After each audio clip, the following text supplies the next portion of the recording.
Nesse vídeo aqui você vai saber basicamente tudo o que precisa sobre o mais lendário dos reis, aquele que foi treinado pelo mago Merlin, aquele que formou a Távola Redonda e também que acabou se tornando uma fada depois de sua morte. A história totalmente explicada sobre o rei Arthur. Então não esqueça de deixar o like, de se inscrever no canal e de compartilhar o vídeo e bora! Na nave central da igreja, diante do altar mor, havia uma grande pedra quadrada, parecida com mármore, e em cima dela, bem no centro, estava uma bigorna de aço, de cerca de 1,5 palmo de altura, na qual estava cravada uma bela espada, e na pedra estava escrito em letras de ouro: aquele que sacar esta espada da pedra e da bigorna é, por direito, nascido para ser o rei de toda a Inglaterra. Depois da missa de Natal, é claro que todos ali queriam pegar aquela espada, então eles se reuniram na Catedral de Londres e um por um foram tentando puxá-la, só que é claro que nenhum conseguiu realmente. Então o arcebispo, que estava ali olhando aquela competição, disse para que todos parassem, porque estava claro para ele que ninguém ali seria realmente o rei, mas com certeza Deus tornaria ele muito conhecido. E além de tudo isso, o cara que arrancaria aquela espada da bigorna e da pedra seria sempre vitorioso nas batalhas. Pensando nisso, então, foi organizado para o ano novo um torneio que reuniria vários cavaleiros de vários locais diferentes. Tinha aqueles que vieram em seus cavalos e segurando as suas lanças, e também aqueles que vieram a pé mais ao fundo e batendo em seus escudos. E entre esses vários cavaleiros veio também o Kay, que estava acompanhado de seu pai, que era o Hector, e seu escudeiro, que era chamado Arthur. Só que no meio do caminho, o Kay percebeu que tinha perdido a sua espada, então ele pediu para o Arthur que ele arrumasse outra. Foi então que o Arthur lembrou de uma espada que ele tinha visto presa em uma pedra perto de uma igreja. Então ele foi até ela, subiu na pedra e com as duas mãos ele puxou a espada, que saiu tranquilamente. É claro que ele teve que provar isso fazendo tudo isso de novo na frente de todos os outros cavaleiros e do próprio arcebispo. E quando ele fez isso, todos se ajoelharam e disseram que agora o Arthur era o rei de todos, porque essa era a vontade de Deus. Essa é uma das várias histórias sobre a origem do rei Arthur, mas quem realmente era ele? Será que ele existiu mesmo? Bem, para isso a gente vai ter que voltar bastante na história. Tudo começa em Gales, por volta dos anos 600, na parte mais ocidental da Britânia. O jovem bardo cantava muito empolgado sobre a história de um grande guerreiro extremamente valente, mas apesar de tudo isso ele deixava bem claro que ele não era melhor que o Arthur. O poeta falava isso em uns versos do poema Gododin, um poema épico que foi passado para a forma escrita por volta do século VI, e que ficou muito famoso especialmente por causa dessa citação do Arthur. É claro que pela frase ser muito curta a gente não consegue saber tanto assim sobre a história de Arthur através dela, mas se a gente parar para pensar, o Arthur já era muito conhecido nessa época, tanto que só de citar o nome dele em uma música já era mais que o suficiente para as pessoas lembrarem de seus feitos. E também deixa bem claro que ele não era famoso apenas por ser um rei, mas também por ser um grande guerreiro. E além disso, para ele ser citado nessa música, ele teria vivido antes dos anos 600, mas não tanto assim, já que ele ainda era muito lembrado. Outra coisa importante é que os bardos da época, diferente dos poetas modernos, não criavam personagens para suas obras. Todos que apareciam ali realmente existiram, o que leva a crer que o Arthur pode sim ter sido um personagem real. Mas pra gente entender a importância do Arthur a ponto dele aparecer em um poema, a gente precisa ver pelo que passava a Britânia no século VI, época em que provavelmente o Arthur estava lá. Antes da época do Arthur, a Britânia era uma província do Império Romano, sendo ocupada pelos soldados desde a metade do século I depois de Cristo. Mas no começo do século V, eles acabaram perdendo bastante força. Tudo isso por causa de uma tribo germânica, em que seus membros eram chamados de visigodos. Eles acabaram ficando sem comida e por causa de ameaça de tribos asiáticas, eles saíram da Europa Oriental e se instalaram no Oriente do Império Romano, que eles acabariam invadindo, liderados por Alarico. Em 410, eles atacaram, invadiram e saquearam Roma. Só que eles não ficaram lá dentro, eles acabaram saindo, mas mesmo assim foi muito humilhante. E até o final do século, Roma acabaria caindo. E por que eu tô falando isso? Bem, porque anos antes da invasão de Alarico, os soldados que estavam na Britânia foram chamados para defender o Império. E com isso, a terra não conseguiu se defender sozinha dos seus próprios inimigos. E quando eles pediram ajuda para o Imperador Romano, que inclusive já tinha fugido da capital, ele disse, abre aspas, que as colônias se defendam sozinhas. Esses que foram abandonados eram chamados bretões, que faziam parte também dos celtas, que chegaram na região da Britânia e da Irlanda muito antes dos romanos. É diferente do que muitos pensam, os celtas são várias tribos diferentes, cada um tendo seu próprio governo, sua própria cultura e seu próprio povo. Inclusive, essas tribos diferentes guerreavam entre si, o que fez que quando os romanos chegassem, alguns recebessem eles de boa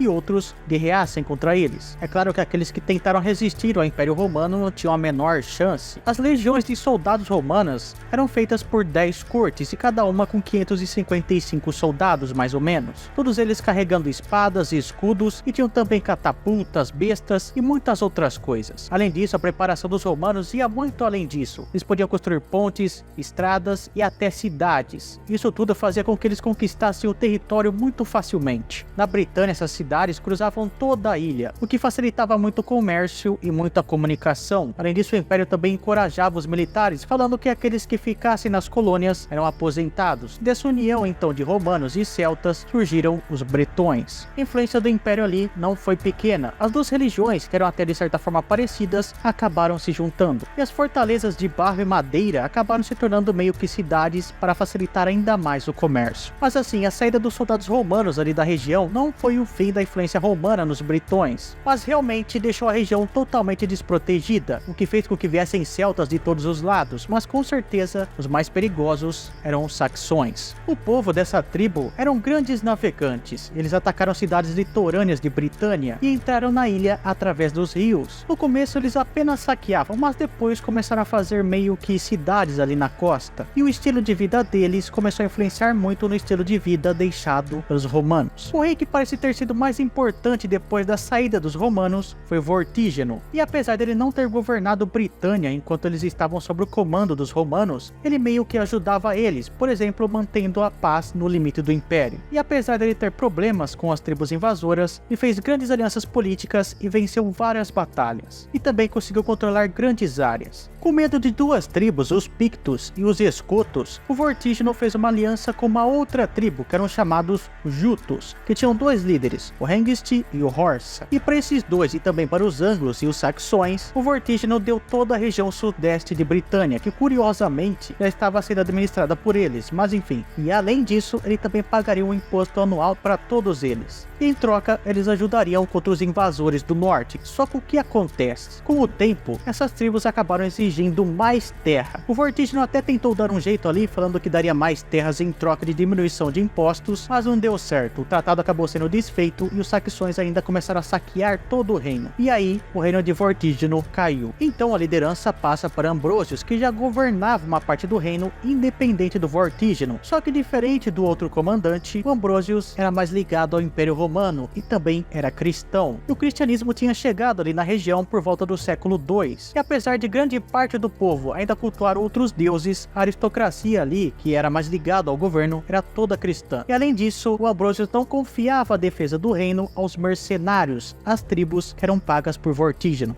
Então a diferença dos lados era mais ou menos essa. De um lado tinha o Ambrosius e os bretões, com o exército centralizado, bem treinado e tudo mais. E do outro lado tem o Hengist e o Horsa, com o exército totalmente descentralizado. Só que tinha uma diferença ainda maior que poderia mudar o rumo da batalha. É porque os bretões lutavam mais por obrigação, eles não tinham escolha. Queriam logo acabar com tudo isso para ir para casa. Já os anglos, saxões e os jutos lutavam mais pela família. A maior humilhação para eles seria não morrer em batalha. E, além disso, também teria recompensa do saque que eles fariam. Não dá para saber exatamente o que aconteceu nessa guerra, porque depois que o Império Romano saiu dali, os registros acabaram ficando bem confusos, mas pelo que dá a entender, Ambrosius conseguiu grandes vitórias e até mesmo matou Hengist. E um dos capítulos mais importantes foi a Batalha de Badon, que ninguém sabe exatamente onde fica o Monte Badon, que dá o nome para esse acontecimento, mas dizem que fica no oeste de Britânia, ou ficava pelo menos. De toda forma, parece que várias tribos acabaram juntando soldados para tentar tomar uma pequena cidade, mas deu errado, porque depois que eles cercaram a proteção da cidade, eles tiveram que sair dos seus esconderijos, e aí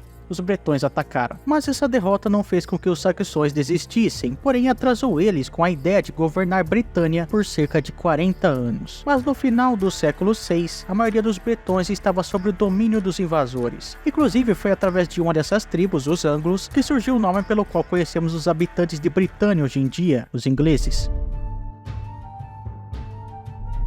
As primeiras notícias sobre a existência de Arthur vieram quando a Britânia estava sendo muito invadida, e como as pessoas precisavam de pensamentos positivos, começaram a surgir as músicas que usavam as poucas vitórias que os bretões tiveram, e uma delas foi a Batalha de Badon, e o principal personagem dela começou a se tornar o próprio Arthur. A Batalha de Badon pode ser achada nos escritos de Gildas, que foi um monge e historiador do século VI, e ele está no livro sobre as ruínas de Britânia, ou também chamado pelo próprio autor como o Livro das Lamentações, já que nesse trabalho ele descreve todos os horrores que aconteceram durante as invasões em Britânia, que segundo ele teria sido um castigo do próprio Deus, e se o povo não se ajeitasse, tudo poderia acabar em destruição. Mas curiosamente, diferente de outros autores, o Gildas não coloca a Batalha de Badon como sendo uma das vitórias militares de Arthur. Na verdade, ele nem cita diretamente quem teria sido o líder das tropas, mas dá a entender em alguns momentos que quem teria enviado elas foi o próprio Ambrosius. Mas um outro historiador, que é chamado de Nênio, que também é um monge, cita também a Batalha de Badon, e ele sim colocou Arthur como sendo responsável pela vitória. No caso, Nênio teria reunido várias anotações de outros autores, alguns que acabaram se perdendo e outros que só se sabe pela própria citação de Nênio. Ele teria usado tudo o que encontrou e colocou em ordem cronológica, como ele mesmo diz, dizendo que ele amontoou tudo o que ele encontrou. E é nesse amontoado de coisas que encontramos as primeiras referências ao Arthur. Segundo o próprio Nênio, ele foi um famoso rei guerreiro que lutou contra os saxões, e ele também era o líder das batalhas. Ele ainda por cima dá o crédito da vitória em outros combates para ele. E assim, eu sei que dá a impressão de o Nênio não ser muito confiável, por causa de ele usar algumas fontes que só ele conhecia, mas de certa forma tem uma explicação para isso. Isso porque as fontes do Nênio eram galesas também, e a língua galesa não era escrita. A única escrita que tinha naquela época lá era em latim, a língua do Império Romano, que poucas pessoas usavam, como por exemplo os próprios monges. Então, na falta da língua escrita, ele usou um outro tipo de fonte também, que no caso são as canções dos bardos. E até mesmo conseguiram descobrir uma das inspirações de Nênio, que era o poema Listagem de Batalhas, que era um tipo de relato histórico dos galeses. Não se tem certeza de quando foi criado esse poema, mas muito provavelmente 300 anos antes do próprio Nênio. Isso porque vários locais descritos ali não se sabe exatamente onde ficam. E se o próprio Nênio tivesse feito o poema, muito provavelmente ele usaria nomes que seriam muito mais fáceis de localizar. No caso, esses locais seria onde teria ocorrido as batalhas. E por não conseguirem achar, muitos dizem que os locais estão errados e que o Arthur não comandou elas, e outros dizem que na verdade existiram vários Arthurs, sendo então personagens diferentes. Mas tem várias coisas nas histórias que dá pra concordar. Por exemplo, falava que a maioria das batalhas ocorria perto das águas, o que faz sentido, já que a própria água servia como uma barreira natural para separar os inimigos. E outra coisa é que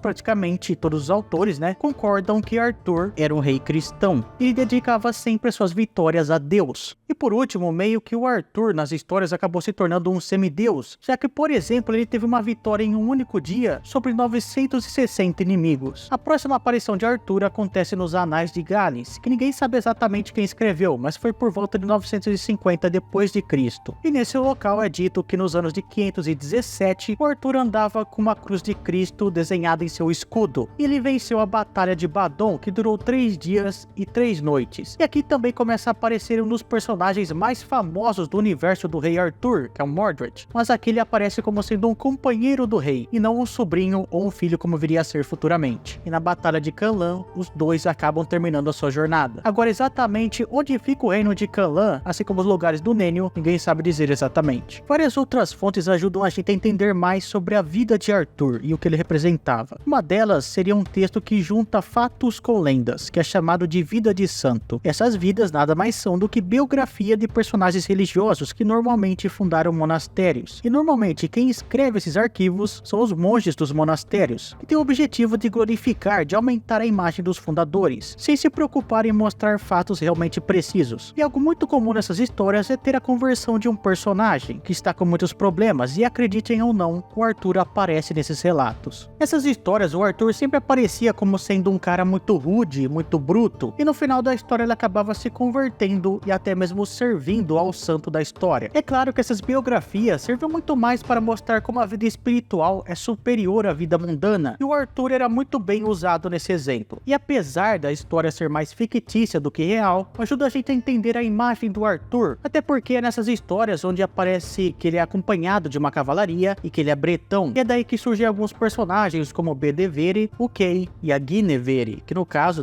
Guinevere seria a Genebra, a rainha do Arthur. Então esse rei Arthur que a gente começou do do Gildas e do Nênio acaba se construindo ao longo da história como um ser duplo. Por que duplo? Porque assim como ele pode ser histórico, ele também pode ser um personagem fantástico, porque na história do Arthur, né, quem já leu, vai ver que tem mago, bruxa, fado e um monte de coisa que faz com que vários historiadores duvidem que ele realmente tenha existido. Porque se não tivesse essa parte, provavelmente seria quase que uma convicção, né, que o Arthur realmente foi um personagem real.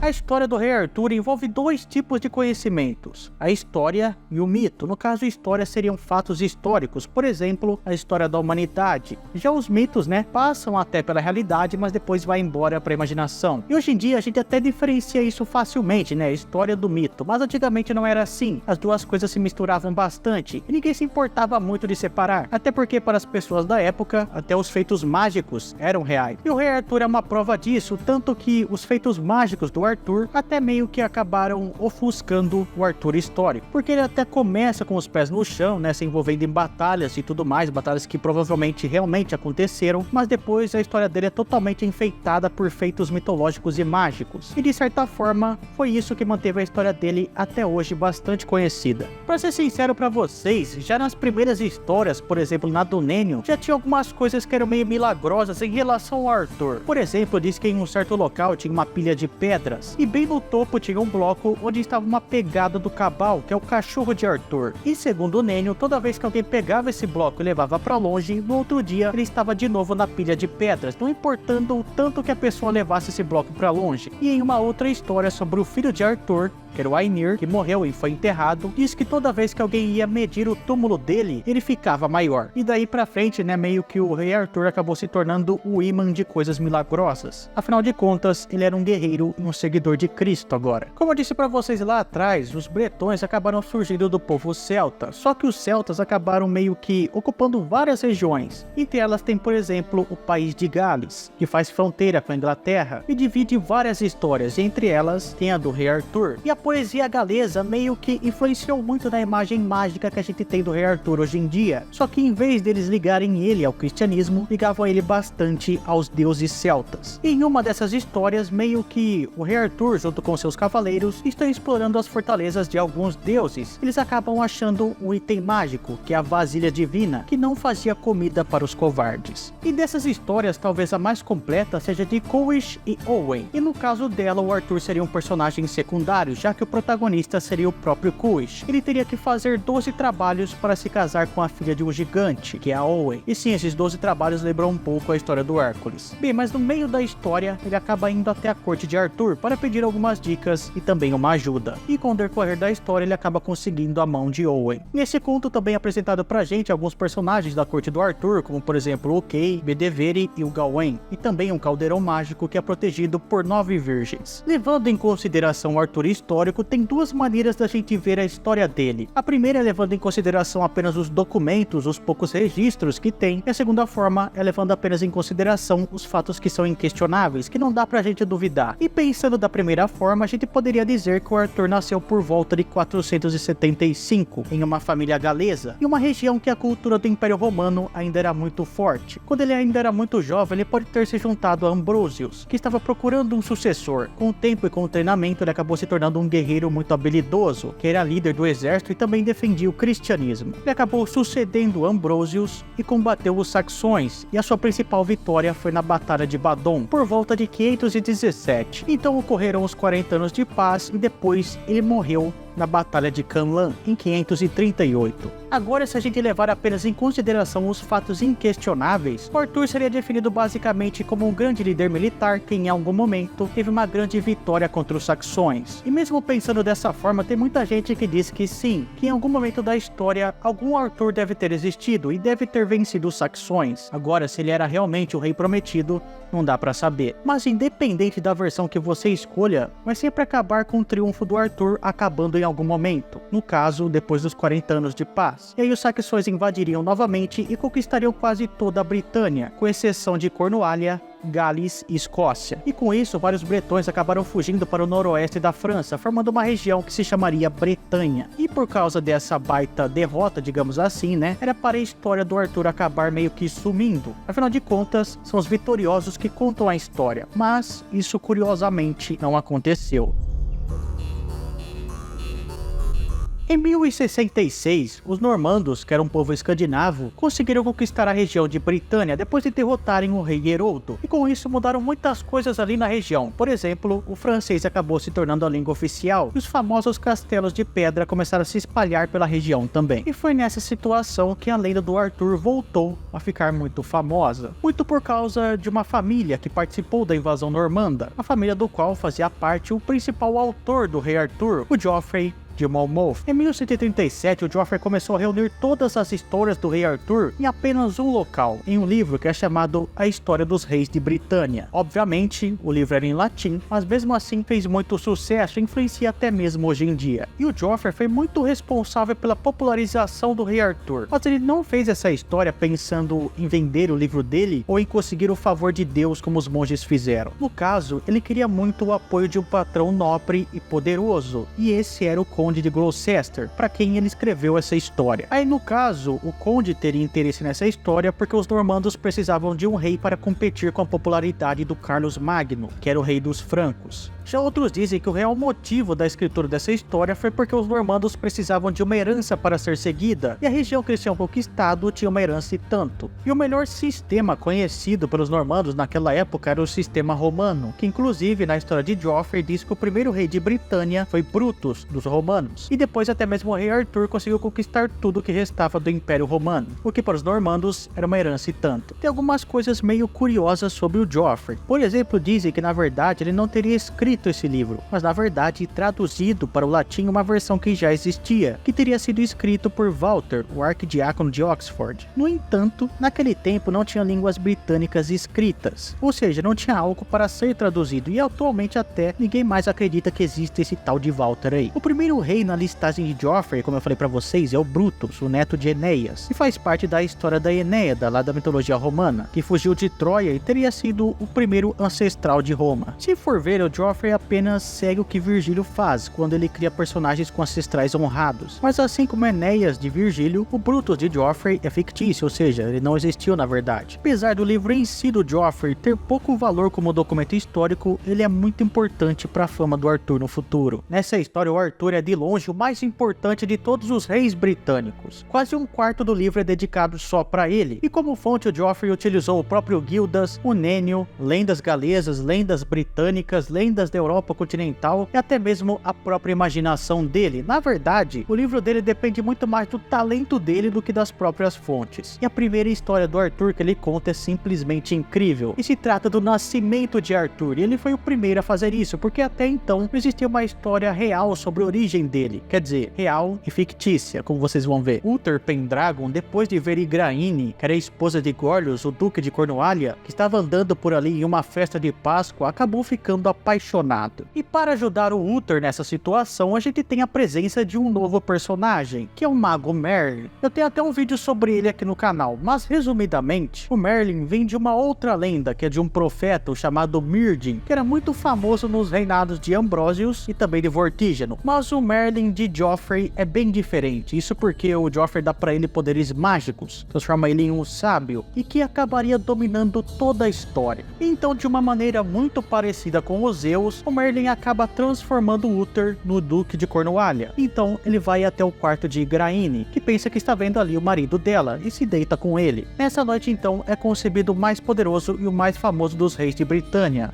o Arthur. Depois de um tempo, o marido de Igraine acaba morrendo em batalha, o Uther se casa com ela e assume ser o pai de Arthur. E depois da morte do próprio Uther, quando o Arthur está com 15 anos, ele acaba assumindo o reino e imediatamente já começa a lutar contra saxões, pictos, escotos e anglos. E nesse momento a história do Joffrey meio que se parece com a história de Nênio, só que ele reduz as batalhas de 12 para 3 e coloca os locais da batalha como sendo locais conhecidos. Por exemplo, a Batalha de Badon acabou ocorrendo na cidade de Bath, no oeste da Inglaterra. Quando o Joffrey fala sobre o Arthur em batalha, ele diz o seguinte: Arthur usa um gibão de couro digno de tão grande rei, na cabeça um elmo de ouro com uma crista esculpida na forma de um dragão, e diante de seus ombros um escudo circular chamado Bridgewen, na qual estava pintado uma imagem abençoada de Maria, Mãe de Deus, emblema que forçava ele a estar sempre pensando nela. Cingia sua espada inigualável chamada Caliburn, forjada na ilha de Avalon. Uma lança chamada Ron adornava sua mão direita, longa, larga na lâmina e sedenta por entrar em ação. Mais tarde, na Batalha de Badon, após vários ataques darem errado, o Arthur pegou a sua espada, a chamada Caliburn, que no caso seria um dos nomes da Excalibur, e matou mais de 470 homens, e os saxões começaram a fugir como relâmpagos.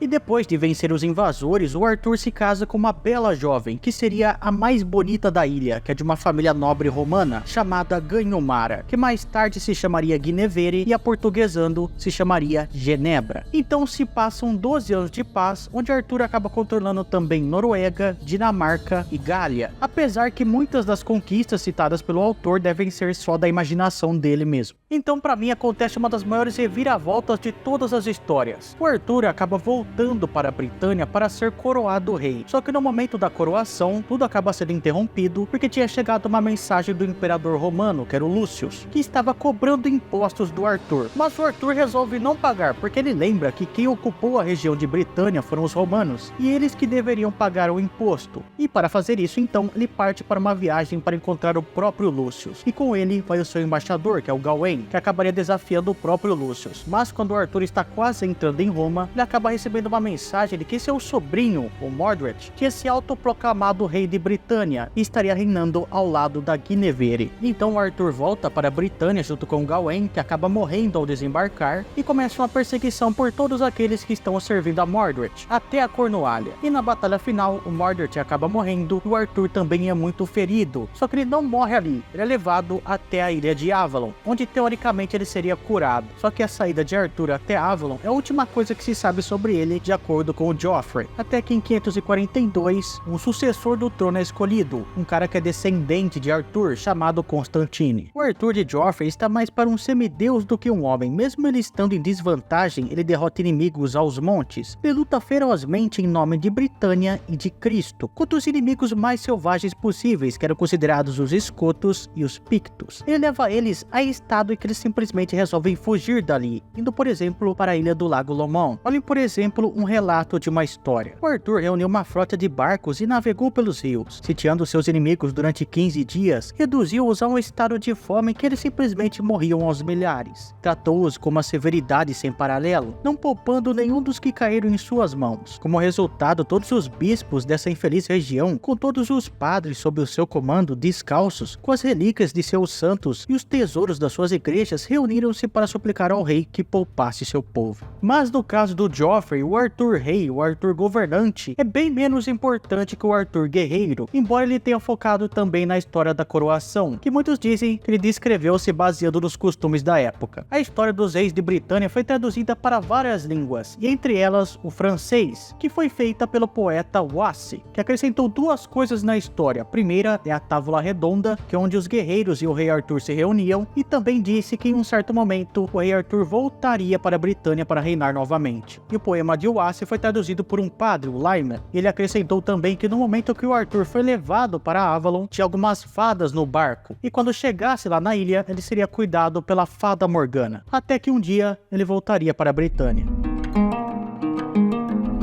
As lendas do Arthur então se espalharam por toda a Europa, então vários autores começaram a fazer suas próprias versões. Entre elas tem o do francês, chamado Christian de Troyes. Escreveu vários romances sobre o rei, por exemplo o do Percival, o Conto de Graal e o Cavaleiro do Leão. Ele provavelmente usou como base a história de Joffrey, onde diz que em um certo momento ali ocorreram 12 anos de paz. E o Christian coloca em suas histórias Camelot, que é a famosa cidade do rei Arthur, e na versão dele ele foca muito mais na vida social do que no próprio rei Arthur. E assim como Joffrey baseou toda a sua história na sociedade em que ele vivia, na sociedade normanda, o francês aqui faz a mesma coisa, só que se baseando, é claro, na França. As tensões dessas histórias são focadas no código de amor e honra, e uma delas fala sobre o Santo Graal. E caso você não saiba o que é Santo Graal, é o cálice usado por Jesus durante a última ceia, e segundo a lenda, nele ainda tem algumas gotas do sangue do próprio Jesus, que foram recolhidas pelo José de Arimateia, que tirou o corpo de Jesus da cruz, e ele teria levado esse cálice para das Ilhas Britânicas. E agora eu vou contar pra vocês a história chamada Conto do Graal, que é um pouco confusa, mas vamos lá. Nessa história, o Percival, que é um dos mais famosos cavaleiros do rei Arthur, é enviado até um castelo onde as terras não davam frutos. E ali ele acaba encontrando um cara pescando à beira do rio. Esse cara estava aleijado, e o Percival acaba descobrindo que ele era o dono do local. E quando eles estavam ali conversando, uma procissão passa por eles, e nela tinha uma donzela que estava segurando o Santo Graal. Só que no momento o Percival não pergunta nada, então ele vai dormir. E na manhã seguinte, essa mesma donzela vai até ele e diz que se ele tivesse perguntado pelo Santo Graal naquele momento, o rei pescador não seria mais aleijado e também as terras ali do local começariam a dar frutos. 5 anos depois, o eremita chega até o Percival dizendo que era um tio dele, e aquele pescador que ele tinha conversado naquele castelo também era um tio dele. E o pai deles, ou seja, o avô de Percival, foi mantido vivo pela comunhão da hóstia sagrada guardada no Santo Graal. Como vocês podem ver, o roteiro da história é muito confusa, porque a motivação dos personagens não fica muito clara, mas tem uma explicação para isso. A lenda do Santo Graal é adaptada de uma antiga lenda sobre heróis que buscam cálices místicos. Tem, por exemplo, aquela própria lenda do rei Arthur que eu contei para vocês anteriormente, né? Quando ele está ali em algumas fortalezas de alguns deuses e ele acaba encontrando uma vasilha mágica. Por debaixo da lenda do Santo Graal tem também a lenda da fertilidade, de como a vida renasce depois do inverno, né? Durante a primavera, e também tem a referência do próprio cristianismo, da vida eterna que vem depois da morte, através do sacrifício de Cristo.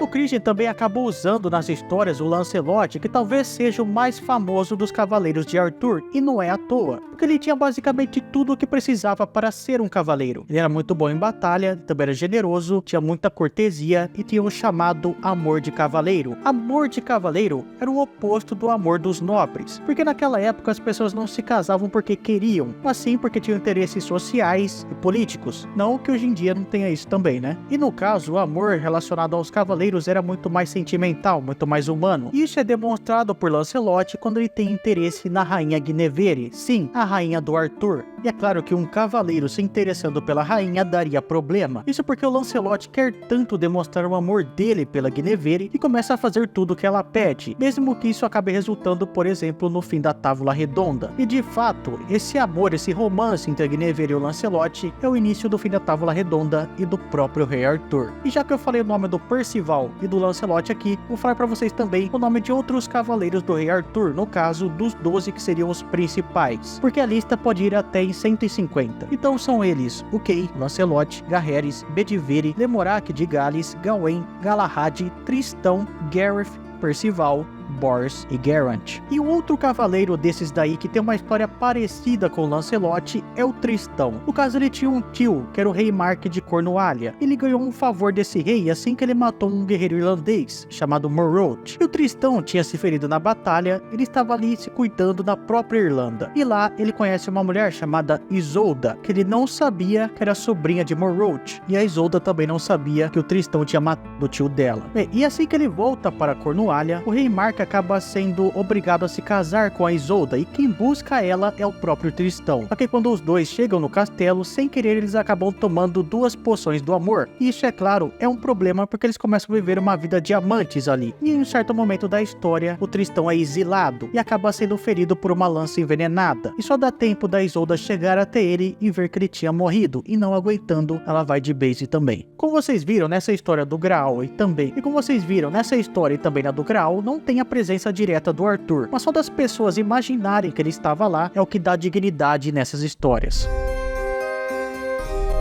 Uma coisa muito normal de acontecer com heróis desses contos épicos é que começam a colocar coisas que originalmente não faziam parte da história. No caso do rei Arthur, né, isso acontece desde o começo, onde, por exemplo, o Nenio dá pra ele um cachorro e um filho. No romance de Cush e Owen, a corte dele começa a se tornar um palco da aventura de vários heróis, e até mais tarde colocam o Santo Graal e a Isolda na história. As diferenças começam a ser bem claras do Arthur da história, que é o protagonista dos seus próprios contos, e o Arthur lendário da Idade Média, que é mais secundário, que faz parte da aventura de seus próprios cavaleiros, como Lancelot, Gawain, Gareth, Tristão e vários outros. O papel dele como rei até diminui, mas aumenta ainda mais o seu papel como exemplo de virtude. Os trovadores e autores realmente acreditavam que as suas obras estavam sendo feitas com base em um relato verdadeiro, por isso que apesar das interpretações serem diferentes, o caráter acaba se mantendo. No caso do Arthur da literatura, o mais mágico mesmo, tem uma diferença bem clara pro Arthur da história, que é o fato dele ser menos guerreiro. Quem luta mais são os cavaleiros, que demonstram ter uma grande lealdade por ele. Ele também é muito generoso e de coração aberto, o que acaba causando para ele alguns problemas. Por exemplo, ele ter alguns favoritos, como Lancelot, que até abusa dessa confiança dele. Ele é clemente com os outros e nunca volta atrás em suas palavras. Ele é um cristão valente e piedoso, apesar de ele não ser realmente espiritual. Diferente, por exemplo, de Percival, Galahad e Bors, ele nunca realmente entendeu o Santo Graal, ou teve um intenso amor por Deus. A narrativa mais importante do Rei Arthur apareceu no final da Idade Média e foi escrita por volta de 1470 por Sir Thomas Malory e publicada em 1485 com o título de Morte de Arthur ou Morte de Arthur. E a publicação foi feita pelo primeiro tipógrafo inglês, William Caxton. Essa invenção fez com que fosse possível a publicação de um grande número de livros, o que ajudou muito na história do Rei Arthur. Como antes as cópias eram feitas à mão e agora em impressão, as cópias eram mais rápidas e isso ajudava mais a espalhar a história. E com a impressão chegava ao fim também a transmissão oral das histórias, deixando as histórias fixadas nos autores. O Sir Thomas Malory passou grande parte da vida dele na prisão, por causa de algumas acusações políticas, já que na época que ele viveu, estava tendo a Guerra Civil Inglesa, a Guerra das Duas Rosas. E mesmo lá, parece que ele teve acesso a vários livros, já que ele usou várias fontes inglesas e francesas. E o Caxton, quando imprimiu isso, colocou lá no prefácio algumas lamentações dele mesmo, falando que era muito triste que a lenda do Rei Arthur fosse muito mais conhecida fora da Inglaterra do que na própria Inglaterra. E também disse que apesar de nem todas as histórias dele serem reais, ficar falando que o Rei Arthur não é real não faz sentido. Ele pensa então que essa história poderia unir o povo da Inglaterra, fazendo com que eles lembrassem do grandioso rei que eles tiveram. O Caxton organizou várias lendas escritas pelo Malory em uma obra unificada pela saga do Rei Arthur. Morte de Arthur abre e fecha com fábulas sobre o rei. A primeira parte fala sobre o seu nascimento, sua carreira política e militar, e acaba na vitória sobre o imperador romano Lúcius. O final descreve o colapso da Távola Redonda, a fatídica batalha de Canlan e a partida de Arthur para a ilha de Avalon, a terra da fada Morgana. A segunda parte fala sobre Lancelot e contando sobre a espetacular chegada dele em Camelot, e depois a triste história da relação entre ele e a rainha Guinevere, quando os dois traem o Arthur. As outras fábulas são aquelas que envolvem a corte do rei. Entre elas estão os contos de Sir Gawain Orkney, que usou Camelot como um ponto de partida para várias aventuras que explicam o Código de Cavaleiro. Tem também a história de Tristão e Isolda e a procura do Santo Graal. Inclusive, uma dessas lendas do Rei Arthur diz que depois de sua morte, ele acabou sendo convidado para fazer parte do povo das fadas. Exatamente isso que você está pensando. O Rei Arthur acabou se tornando uma fada por causa da grandiosidade dele. Depois disso, ele teria começado a aparecer para algumas pessoas e se fazendo presente também no famoso desfile do povo das fadas. E talvez até, quem sabe, ele pode ter se tornado o rei do povo das fadas. Se tratando do Rei Arthur, não é nem um pouco difícil ele ter se tornado isso. O Malory até que tenta ser mais realista do que outros autores, porém, ele também acaba indo para o mito, e desde o nascimento de Arthur, muito por causa de uma figura específica, que é o Mago Merlin, que basicamente controla tudo o que acontece na história, menos o final. No nascimento, ele já planejava que o Uther se deitasse com a Igraine, fazendo assim que nascesse o Arthur, e que ele recebesse a criança depois, o que de fato acontece. Assim que o Arthur nasce, ele é dado para o Merlin, que entrega a criança para um cavaleiro local chamado Hector, e assim que o Uther Pendragon acaba morrendo, o Merlin planeja a prova da espada. O Arthur então pega a espada e se torna o rei, mas vários tentam se rebelar contra ele. Mas como tinha o Merlin e a espada mágica, que já no momento se chamava Excalibur, não tinha muito o que eles pudessem fazer. Só que nessa versão também aparece uma segunda lenda da espada Excalibur. Isso porque a primeira acaba quebrando em uma batalha e o Arthur quase morre. Então ele e o Merlin vão até o lago de Avalon e lá tem uma mão segurando uma segunda espada. O Merlin então vira para o Arthur e pergunta para ele se ele preferia ficar com a bainha ou com a espada. O Arthur, é claro, responde que queria a espada mágica e o Merlin então chama ele de burro, falando que o mais importante era a bainha, porque enquanto ele estivesse com ela, ele jamais sangraria até a morte em alguma batalha. Só que o Arthur não liga muito para esse conselho, ele pega a espada, se casa com a Guinevere e então assume a Távola Redonda. Com a Excalibur, ele era invencível em batalha, e com a Távola Redonda, ele mantinha a harmonia interna do seu reino. Então então ele tinha um governo praticamente perfeito. Por um tempo, o rei Arthur e seus cavaleiros só têm vitórias, ele até mesmo derrota o maior de todos os inimigos na história, que é o Imperador Lúcius. E enquanto ele estava no caminho para essa batalha contra o Imperador de Roma, ele até mesmo acaba matando um gigante, que é chamado o Gigante do Monte Miguel. Tudo estava indo muito bem, o rei Arthur tinha um grande reino e uma bela rainha, mas foi então que apareceu um novo súdito em Camelot, que era o Lancelot, e ele era muito melhor guerreiro que qualquer outro cavaleiro, e infelizmente ele começou a olhar de uma maneira bem diferente para a rainha Guinevere, até que esse olhar acabou se tornando traição. Na busca pelo Santo Graal, até que o Lancelot prometeu a Deus que pararia de fazer isso, pararia de trair o rei, só que quando ele voltou para Camelot, todo mundo já estava sabendo do que estava acontecendo, menos é claro o Arthur, porque o corno é sempre o último a saber, não é? Mas quando o Arthur ficou sabendo, ele partiu para cima do Lancelot, mas esse fugiu para a França, só que durante a batalha ele conseguiu ferir o Gawain imortalmente. E esse foi o fim de um dos mais fiéis cavaleiros do rei Arthur. Mas enquanto tudo isso acontecia, lá em Camelot, o Mordred, que nessa versão é filho do rei Arthur, com a sua meia-irmã, que era Morgana, ele mesmo se tornou rei e forçou a Guinevere a reinar ao lado dele. Quando ficou sabendo disso, o rei Arthur voltou para o seu reino e enfrentou o Mordred. Com uma lança ele perfurou o peito dele, só que o Mordred deu uma espadada na cabeça do rei Arthur, e os dois então caíram no chão. O Mordred morreu ali mesmo, mas o rei Arthur foi levado para Avalon para ser tratado, e em um certo momento ele voltaria para Camelot, onde ele reinaria eternamente. Depois que o Arthur morreu, a Guinevere entrou para um convento e lá passou a sua vida rezando, e em um certo momento ela recebeu a visita de Lancelot, e ela disse para ele que foi por causa deles dois que a Távola Redonda acabou. Ele concordou com ela e também passou o resto da vida rezando.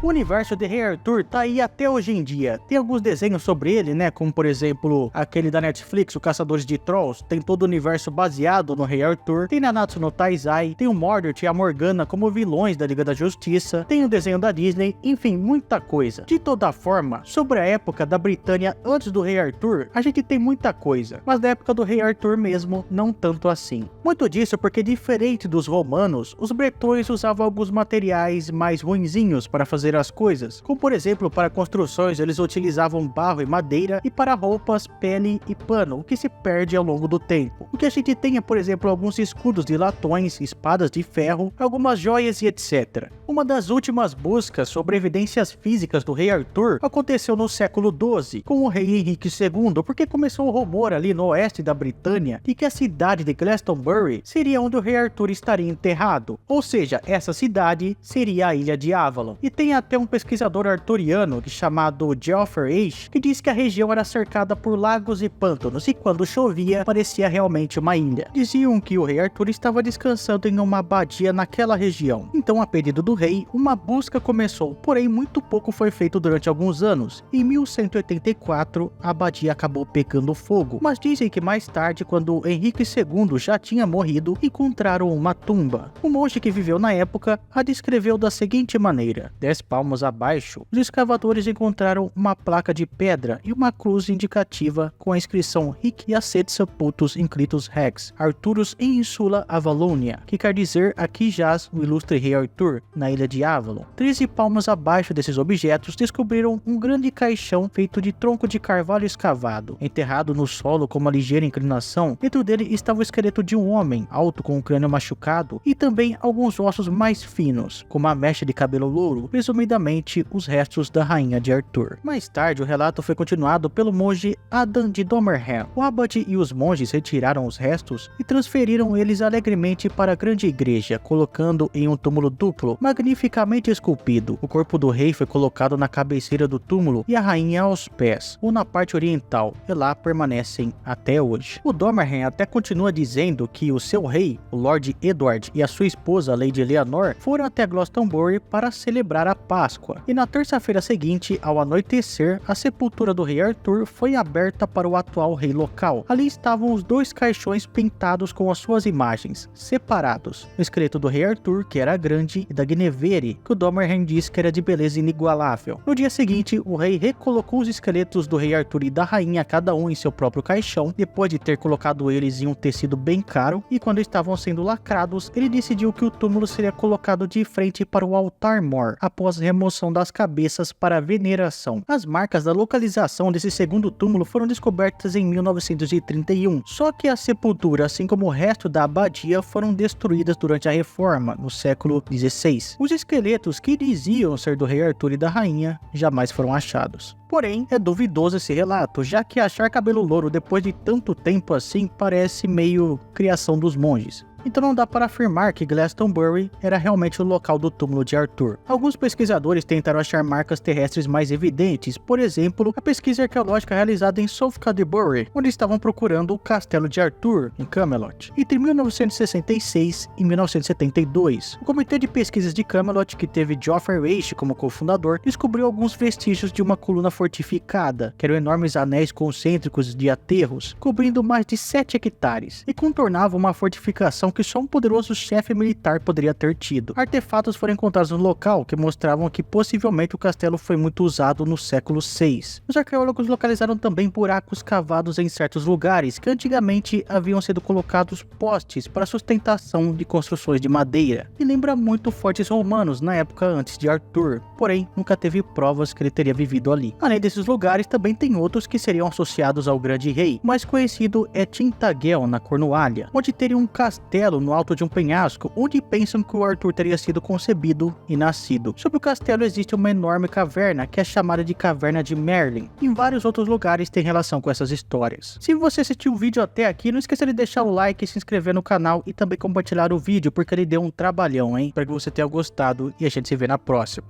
Falou!